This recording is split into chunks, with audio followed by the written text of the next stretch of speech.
Hey everybody, this is Big John over at A to Zen. Probably not the face that you're used to seeing, but I wanted to get all these interviews going again. And for my first interview, there's definitely a person that has uh, opened up my ears and my eyes to even more music. And I've only known him for about a month, and this is Matt Pope. Hi, everyone. How you doing today, Matt? I'm doing very well. How about yourself? I'm doing all right. A little busy, a Yeah. little, a little crazy, but that's okay. That's how Yeah. life is over here. And as This is any good. typical A This to is Zen good. production, everything died right before we pressed record, and then we had to get everything rebooted and going back up. But enough of all that. Everybody knows that's our trademark by now. That's how technology works, right? But Matt has been coming in about a month About a now, or month, yeah, yeah. periodically. And so Matt has come into our open mics and has pretty much blown everybody away. Like, dude, you've been really good. Like, you caught my attention the first time you played. Appreciate that. I heard you, and then I remember we sat down and talked for a little bit, and you were telling me that you haven't played for a few years or a couple It's years. about 7, 8 years, yeah. Oh, okay. Yeah. Wow. Okay, that's a little longer than a couple. A little longer, a little longer. Kind of like a comeback, I guess. Yeah. So where are you originally from? So I'm from Southern California, from the high desert of Victorville. Uh, I've lived all over I've lived all over, the United States my entire life. So mostly in California. Spent some time in Arizona. Spent some time back east. Went back to the West Coast, and now I currently reside in Colville, California. Oh, nice. Okay. Okay. So you drive all the way up from Colville Yeah, just to come to open mic. yeah. How'd you hear about us? Honestly, just kind of looking at the music scenery in Reno. So when I moved there, I knew there was a lot of vitality of music down in Nevada. So I started out, looking out for like some open mics and stuff like that, just to kind of get some practice in, get back into the groove. Yeah. And so I found you guys, and it seems like you guys are one of the best, which I would definitely agree. So Thank definitely you. wanted to Thank check you you. guys out. We've worked really hard. I think we're about 14 years in now Wow, doing open mics here. that's amazing. I've been doing them for about three, but it still feels like a lifetime, Yeah, with all the friends, connections, and stuff yeah, like that that I've made here. And obviously, like with you. yep. And like I said, I was very impressed, the first time I heard you sing and play. And then, you threw me off when you're like, oh, yeah, I haven't played for a few years. I just wanted to see if I could still do it. It's like, yeah, no, you can definitely do it. You can definitely do it. What are some of your earliest influences? I know you have a lot of Johnny Cash I would have in to your say Johnny style. Cash was definitely number one for me. I always considered myself older than I should be. I always thought I would have grown up better in the 50s, but I grew up in the 90s, and so that was kind of like the new era of country music, the age of Garth Brooks, Dry Yoakam, all these Yeah. characters, who were very influential in my life. But it was actually when I started listening to Johnny Cash records, I think that's what really formulated my style. It really kind of got me into the love of it. When I started performing, a lot of my style, like you said, emulated that. It got to the point where people thought I was a Johnny Cash impersonator. But I my can see excuse that. was no, it's just like this style just was very simple and just really encapsulated, my style. And so I try to incorporate that into everything, including my songwriting. I think my second greatest influence, kind of going more modern to my generation, was Garth Brooks.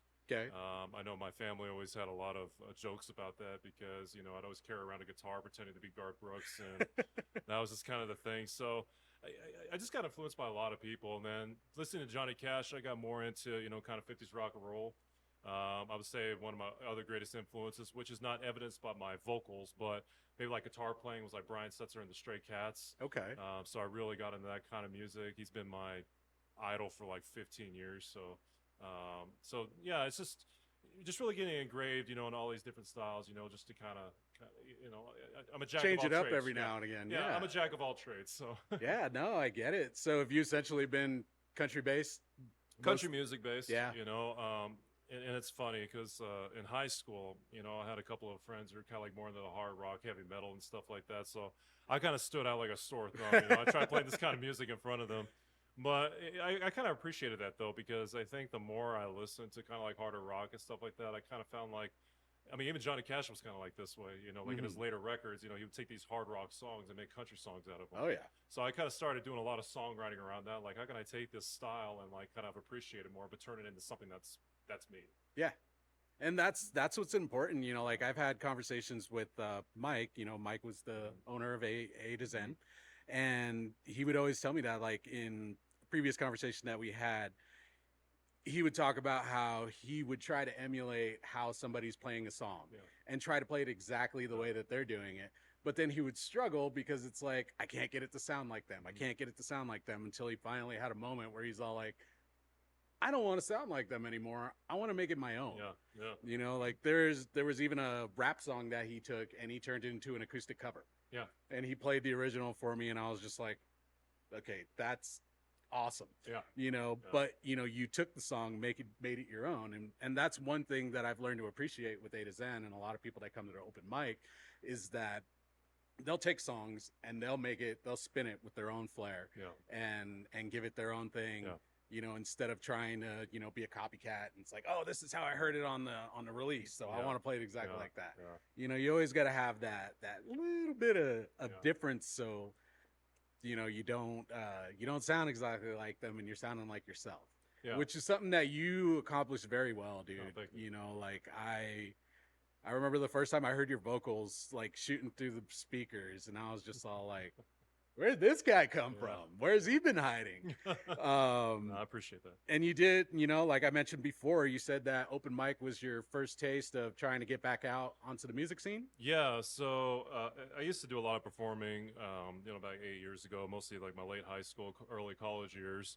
Um, uh, and the first open mic that I really got accustomed with, I used to play down in Pioneer Town, Pappy and Harriet's, and that was the open mic night that gave me my start when I was 18 years old. Oh wow! I played Okay. it for like 10 years. Yeah. And I just really enjoyed that crowd, and so I just kind of thought coming back to an open mic was just a way to just kind of get some practice in and stuff like that. Yeah, kind of like get your foot in the door. Not Local not community. 100,000 people are watching, so you get a little bit of encouragement, you get a little bit of like, all right, I got a little bit of wiggle room to screw this up a little bit, and strengthen my skills. Yeah, and that's what we welcome here. Like we don't expect perfection when Yeah. anybody comes up stage. Like when they're on here and they want to play, if Yeah. they miss a note or they miss something, we don't make fun of them for it. We Yeah. applaud them, because Yeah. you already had the courage to get on stage and Yeah. play in front of people. Yeah. Whether it be 100,000 people or if it's 5 people, Yeah. it's still the same thing of, you still got on stage and played. They're still Yeah. trying to get me to get on stage and play. 3 years in, I still haven't done it. Yeah, and yeah, so I've done things like that. Some of my most notable gigs that I played, I used to play at the Orange County Fair. So Oh, that was- nice. Yeah, Okay. so those are some fun times. You know, Yeah. and yeah, just different opportunities that I've had. Is that probably one of the biggest stages you played on, or? Yeah, I mean, it was one of the bigger stages I played on. It was definitely, especially being a solo player, it was really tough. So I remember, about 6 years ago, I had to invite a couple of old friends from colleges that had like start a band. Because I was just like, there's no way I can do this as a solo. So I had to like literally go from country to like rock and roll.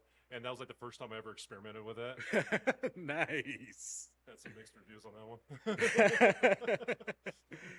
So when it comes to performing and stuff like that, I know that you've been coming here to open mic, and that I did see.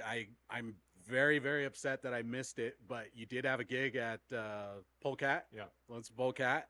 And so you're starting to get your name Yeah. around here in Carson. Yeah. And if there's one thing that I've picked up on in Carson City, is we have a really good local music scene here. Oh yeah, that's what drew me to this place in the first place. It's Yeah. funny because I'm a native of California, and just coming down to Nevada, I haven't spent much time in Nevada other than Vegas, but I was just like, man, it's surprising. I feel like I'm drawn back into the golden age. Even Yeah. walking around here, finding antique stores and music. I'm like, man, I thought this stuff was all extinct. Yeah. You know? No, but now we have pretty Yeah. much a whole strip mall full of antique Yeah. stores and stuff like that. And then you got Virginia City that Yeah. up there, they have an open mic, Yeah. different stores over there. You got that old timey feeling. And, Yeah. it's definitely something that, it's a vibe that we have in this store that Yeah. we try to keep, Yeah. and we've been doing good so far. Yeah. That's all that matters. Are you working on anything now, or any new music or anything? Try to get back into songwriting a little bit. Actually, one song I've been working on for a couple of weeks. I'm just kind of experiment with different styles. It's kind of funny though. These things used to pop it out of my head in like 30 minutes. Now I'm like looking at a sheet of paper, like, okay, like get that part of my brain going again. But yeah, I've been working on that, but trying to put together some old set lists and stuff like that, and trying to go back and working on some old songs that I've written. So I mean, I've written dozens of songs, but just trying to kind of pick like those five that I really like and Yeah. possibly re-record them. Okay. Yeah. Sounds good. Do you have any albums that are out or Yeah, anywhere? so I released. It's been a long time since I really had connection with them, but last record I made was back in 2012, called "Traveling the Highway." It Okay. was based on I call it now my signature song, because it's the song that I've always just kind of embraced throughout my life when I wrote it. And yeah, so I did that back in 2012. My very first record was like the one I kind of forget. It's like that one test dummy record you tried. Oh yeah. Yeah. Oh, It's trust like, me, man. As a semi producer, there's those times where I make a nice song and then I throw it into my car stereo, and all of a sudden, where did all this bass come from? You always got to do your tests and stuff like that. And yeah. sometimes you're proud of your first one. Other times you're just like, okay, well, I got it rolling, but let's not listen to that one again. Yeah. Like, let's move forward. Well, I think my second record turned out a lot better is because my mentor, my guitar mentor from high school, his name was last name was Gillespie, first name Roger Gillespie, and he recently passed away, unfortunately, to cancer. But I remember he acted as my producer for that record, and and him and I, are kind of cut from the same cloth with music. He was like really into the Beatles and those kind of things, and yeah, he taught me how to play when I was in high school. Oh, So okay. he started as my engineer. So with all that being said, I've always gave credit to the people, who have helped me do the work, Oh, to make a absolutely. good product. So rather than just me trying to write a good song, and I've always believed that, you can write the crappiest song in the world, but if someone else can make that song sound really good, Yeah. you can make a hit out of it. Oh, definitely, dude. Do you have any future plans, like any other gigs that you're going to be playing in the area? I mean, I've been looking around. I've been putting in for a couple of places, but just kind of hoping a couple of things pick up, just kind of balancing schedules and stuff like that. Yeah. So, And dude, we are so grateful that you keep coming back to open mic. Yeah. When you came in that one week and told me, that you heard it from word of mouth and that you had never been here, you never met Mike, you didn't know anybody here, but you still had the courage to come in, Yeah. especially all the way from Colville. Yeah. Not knowing what to expect, but you came here, came back. I've seen you play with other people. And I'm very grateful for that. It just shows that we still have that spirit of wanting to service the local music community. Yeah. And I appreciate it. No, of course, man. Thank you for coming in. Yeah. Honestly, Mike would have loved you. He would have loved your music, your style, and stuff like that. So, speaking of which, do you want to play a song for us real quick? Yeah, I'd be honored. All right, cool. Well, I'm Big John. We're here at A to Zen. This is Matt Pope. Thanks again for coming Thank in, you so much talking to me having for a I little bit. appreciate it. Of course, and then we'll hear a song from you. Right. All right. All right. So this is a song I wrote called "Traveling the Highway."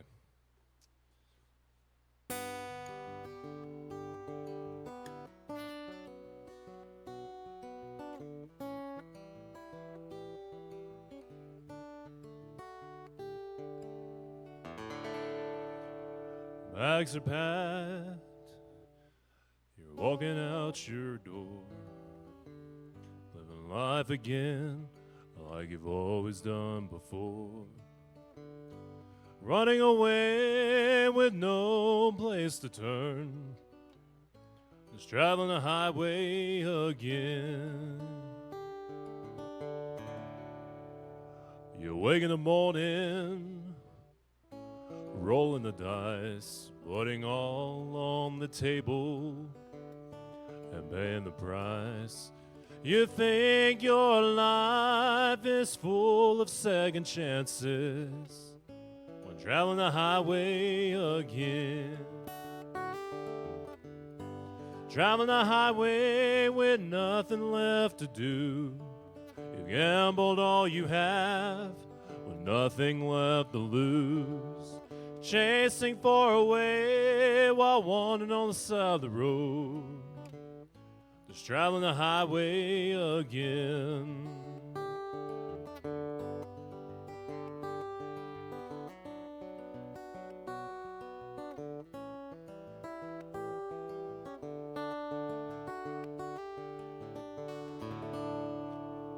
taking the shots that put you far behind. Next thing you know, you're walking off the line. Your heart has been pulled so many times when that highway calls and takes you back.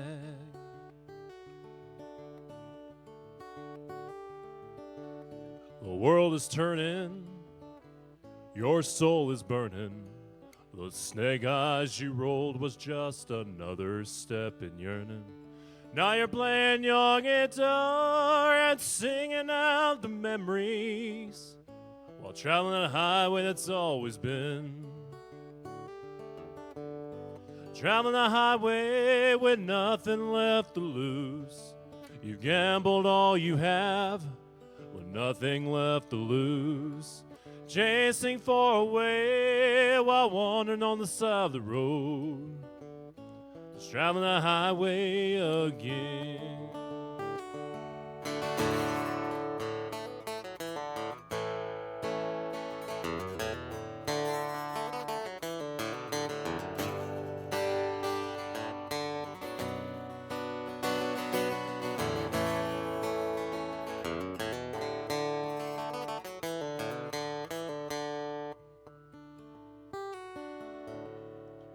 Raise your cards, place your bet on the highway that follows, and it'll never forget. Just shooting to no end while losing your mind. Driving the highway again. Running away with no place to turn. Just traveling the highway again.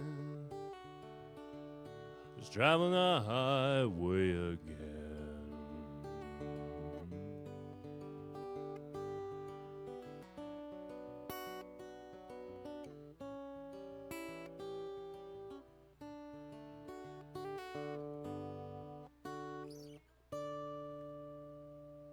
Thank you.